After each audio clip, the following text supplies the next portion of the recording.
നിർത്തി സാമ്പാർ വയ്ക്കാൻ അതിന് മുരിങ്ങക്കായ ഇട്ടിട്ടുണ്ട്.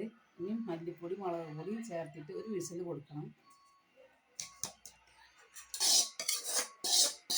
നമുക്ക് ഒരു വിസിൽ വന്നാൽ മുരിങ്ങക്കായ ഉടയാതിരിക്കാൻ ഒരു വിസിൽ വന്നിട്ട് ഓഫ് ചെയ്യാം.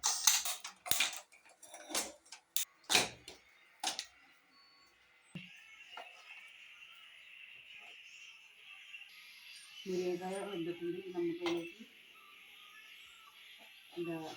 തേങ്ങ അരച്ചത് ഒഴിക്കുകയാണ്.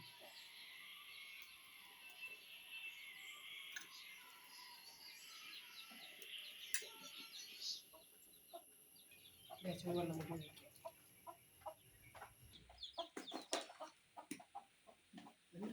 സാമ്പാറായി നമുക്ക് ഇറക്കി വെച്ചിട്ട് എനിക്ക്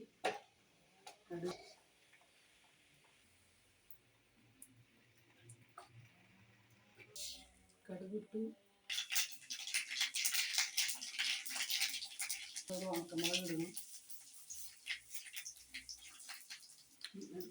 കറിവേപ്പില